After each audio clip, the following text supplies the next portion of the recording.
వారిలో యోగ్యత ఏ విధంగా ఉంటుంది మహేశ్వర? యోగ్యత యొక్క అసలు ప్రమాణం పరీక్షించేవారే నిర్ణయించాలి. యోగ్యతలు పొందే ఓరిమిలో ఉంది కుంతిపుత్ర. నీ పట్ల నేను ప్రసన్నుడను. నీకు పాశుపతాస్త్ర విద్యను ప్రసాదిస్తాను. ఇది ఒక అస్త్రము కాదు, ఇది జ్ఞానం.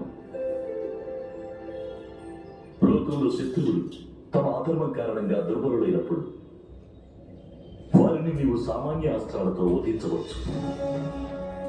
కానీ అప్పుడప్పుడు ధర్మనిష్ట గల శత్రువులను వధించవలసిన సమయం వస్తుంది.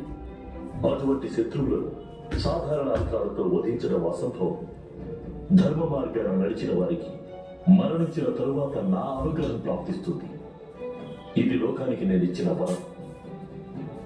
కావున పాశుపతాస్త్రం ధర్మనిష్ట గల వారిని మరణానంతరం నా సన్నిధికి చేరుస్తుంది.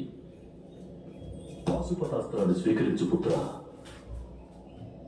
నీకు జయం కలుగుగాక.